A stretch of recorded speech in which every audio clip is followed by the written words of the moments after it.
सुप्रभात बच्चों, मैं विवेकानंद चतुर्वेदी, कक्षा 8वीं, विषय गणित। हम लोगों ने परिमेय संख्या जो अपना अध्याय शुरू करा था इकाई 1, उसके बारे में हम लोगों ने बहुत टॉपिक पढ़े सीखे।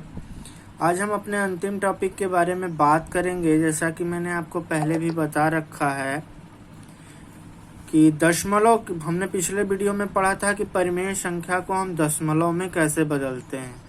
अब इस बार हम क्या करेंगे, हम पढ़ेंगे कि दशमलव की संख्या को हम कैसे परिमेय संख्या में बदलते हैं।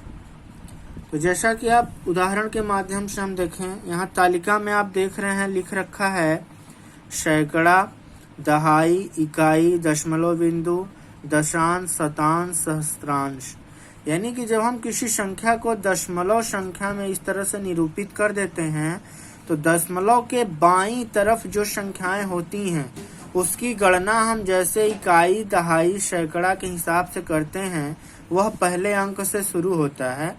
और दशमलव बिंदु के जब हम दाहिनी तरफ चलते हैं तो दाहिनी तरफ का पहला बिंदु होता है जो वो दशांश का हिस्सा होता है। दूसरे पे जो होता है वो शतांश यानी 100वां हिस्सा होता है। फिर सहस्त्रांश 1000वां हिस्सा होता है। फिर दहस्तांश 1010वां हिस्सा होता है। अब हम बात करें, जैसे यहाँ लिखा है 0.15, तो इसमें क्या है कि इकाई के स्थान पे 0 है, इसमें दहाई और सैकड़े का कोई अंक नहीं है। और दशांश कितना है 1 और शतांश कितना है 5। 1.5 में हम बात करें तो इकाई का अंक है 1, फिर दशमलव बिंदु, दशांश कितना है 5। इस तरह से आप तालिका में देख सकते हैं कि अंक दिए हुए हैं। अब आइए हम देखते हैं कि इनको हम दशमलव में निरूपित कैसे करेंगे। ये दे रखा है आपका 0.15। इसमें क्या क्या है, 1 दशांश है और 5 शतांश है। तो मैंने आपको बताया कि दशांश जो होता है वह 10वां हिस्सा होता है और शतांश जो होता है वह 100वां हिस्सा होता है और सहस्त्रांश 1000वां हिस्सा होता है। तो दशांश का मतलब हुआ 10वां हिस्सा यानी कि 1/10 और 5 शतांश, शतांश का मतलब हुआ 1/100। तो 5 गुणित 1/100 करेंगे तो कितना आएगा 5/100। अब ये हो गया 1/10 और फिर प्लस हो गया 5/100।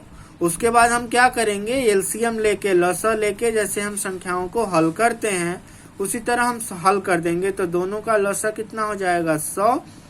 अब हम 10 का भाग 100 में देंगे, 10 आएगा, 10 एकम 10। 5 का 100 में जो है 100 का ये कितना भाग दिए 1, 1 बचे 5, यानी ये 15/100। और ये 3 से कट, 5 से कट जाएगा तो 5 तिहाई 15, 5/20, यानी 0.15 हमारा किस में परिवर्तित हो गया 3/20 में। दूसरा आप इसे एक और तरीके से कर सकते हैं। 0.15 लिखा है, इसके बटे में आप दशमलव को 1 मान लीजिए और उसके बाद दाहिनी तरफ आपको जितने अंक दिख रहे हैं उतने 0 लगा दीजिए। इस तरह से आप कर सकते हैं, जैसे कि 0.15 दे रखा है तो आप दशमलव के स्थान पे 1 लगाएंगे और उसके बाद आप ये 2 0 लगा देंगे जितने अंक हैं दाहिनी तरफ, और इतने का ही भाग देंगे, इतने का ही गुणा करेंगे। तो जब हम किसी संख्या में गुणा करते हैं तो दशमलव दाहिनी तरफ शिफ्ट होता है और 10 से गुणा करते हैं तो 1 अंक, 100 से करते हैं तो 2 अंक, 1000 से करते हैं तो 3 अंक। तो ये आपका कितना हो जाएगा 0.15 में जब आप गुणा करेंगे तो ये हो जाएगा आपका 2 अंक जाएगा, यानी 5 के बाद तो ये हो गया 15 और उसके बाद 100 लिखा हुआ है बटे में तो ये हो गया 15/100। अब ये 5 से कट सकता है तो 5 तिहाई आप काट देंगे 15 और 100 को आप काट देंगे 20 बार 3 से, तो आपका आंसर कितना आ गया 3/20। इस तरह से आप भी बदल सकते हैं। उसी तरह आपने दूसरा देखा दिया हुआ है 1.5, ठीक है। 1.5 को 1 इकाई 5 दशांश तो 1 खोल हो गया और 5 गुणित 1/10 5/10। तो इसे आप हल करने के लिए क्या कर सकते हैं, 1 होल, जैसे हम लोग मिश्रित भिन्न लिखते हैं 1 सही 5/10, तो ये हो गया। अब इसे आप हल कर देंगे, 10 एकम 10, 5 15/10 हो जाएगा और ये आपका हल हो जाएगा।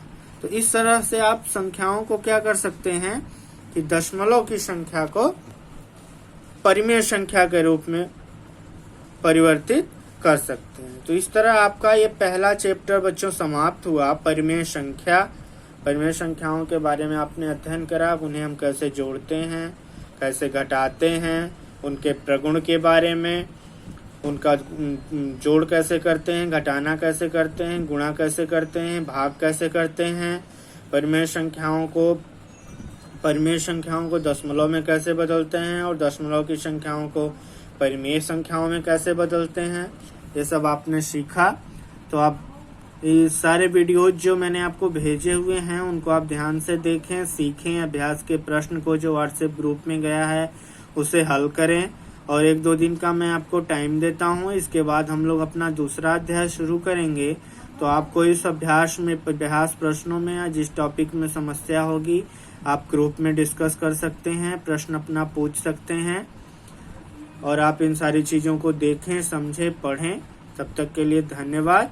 फिर हम लोग मिलेंगे अगले वीडियो में, तो नए अध्याय के बारे में चर्चा करेंगे। यदि आपको कोई समस्या हो तो आप अपने प्रश्न को, अपने क्वेरी को आप पूछ सकते हैं। धन्यवाद बच्चों।